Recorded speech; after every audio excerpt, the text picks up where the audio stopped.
ಆಸೆ ಏನಮ್ಮ, ನಿನ್ನ ಅಭಿಪ್ರಾಯ ಅಂತ ಕೇಳಿದ್ರೆ ಒಂದು ಒಳ್ಳೆ ಹುಡುಗನ ಮದುವೆ ಆಗಬೇಕು ಅಂತ ಅನ್ಸುತ್ತೆ.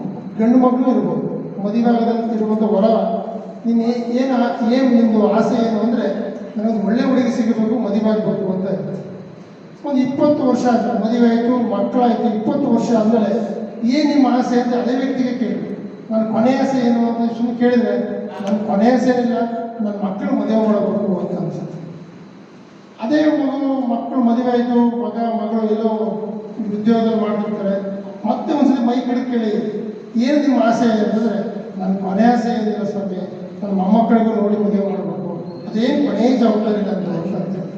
ವ್ಯಕ್ತಿ ಸಮಯಕ್ಕನುಗುಣವಾಗಿ ನಾವು ಅಭಿಪ್ರಾಯಗಳನ್ನು, ನಮ್ಮ ಆಸೆಗಳನ್ನು ಬದಲಾಯಿಸ್ಕೊಳ್ತಾ ಹೋಗ್ತಾ ಇರ್ತೀವಿ.